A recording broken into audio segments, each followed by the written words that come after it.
Drones. Like cell phones, drones are now a permanent fixture in the broadcast world. Having used drones professionally, while I was covering the Live Golf Telecast in Miami, I asked to see how they use drones. Ross Smith is the person overseeing drone usage, and he provided the behind-the-scenes look and interview. My background's 16 years in broadcast, and what can better the product to get a feel of the overall event, to see a lot more of what is going on for the home viewer. How do you plan the usage of the drones? How do you plot out where you think they can be used most effectively? Together with our director and the rest of the production team, we'll assess a golf course. We'll look at holes that specifically suit a drone, blind dog legs, left or right, to showcase the course, to help the viewers at home get a better feel of exactly what the golfers are facing. There are programs which I've used and did not like particularly in terms of programming your moves. Do you pre-program certain things, or is it up to the crews to really work it out and show what they can do with it? For all our broadcasts, it is genuinely the crews fly the course and the route how they want to fly it. The director will ask them to be in a certain position. They will then take it upon themselves to get the best shot possible within that location. As a drone operator for the show, which I worked on for a number of years, Traveling Golfer, it was me.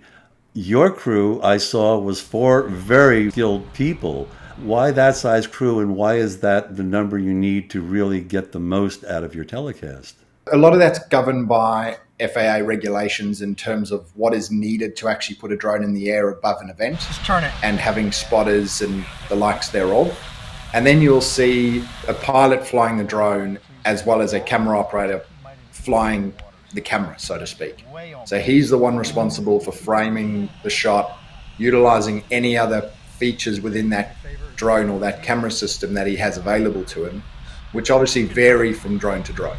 I have encountered problems with proximity to airport, problems with the drone sort of taking its own path when you have a lot of radio interference and construction. Are these problems that you have had to deal with yourselves in putting your broadcast together? They are an everyday, almost every event problem. Proximity to airports is a major one. The event in Miami, the guys were faced with a ceiling height of 200 feet. Lou's crew was phenomenal, getting to watch them, very, very skilled. Back in the trucks where you have your producers and directors, do certain things get suggestion and the crew goes ahead and executes, or is it a give and take? The director will ask them to be on a certain hole to get a certain shot. From that point, it's actually up to the drone pilots and the camera operators of that drone to decide exactly the best place to be, restricted by what's going on the golf course around them. The shot where they may have rehearsed in the morning and the director says, that's perfect, I love it, may not be available to them because now suddenly it's flying over another hole where there's other golfers playing. So it'll change from round to round. I know in my instances, which are under quiet conditions, not under tournament conditions, you certainly could hear the drone. You'd have to worry about golfers looking up and getting in the shot. Do you have those type of problems at all? The crowd really doesn't seem to be aware of it. I wonder if that's a factor and whether the players ever react to anything that's happening. The feedback we've got from players, we completely get it. We appreciate it. The thing we can't handle is the change in noise. They can be very loud. The thing we have going for us is golf but louder. We have a lot more ambient noise around than any other golf event out there. The few times we have annoyed players, the drones are very good at holding a position, but as soon as there's gusts of wind, the drone fights for itself to stay in that exact position, and causing motors to rev higher, which obviously makes blades spin faster, which makes more noise. What's really amazing, when I went into the broadcast center, I saw things that I didn't think drones can do and things that really weren't shown before. Tracking, which is just incredible. Where do you place Live in terms of the use of this drone technology compared to the other telecasts?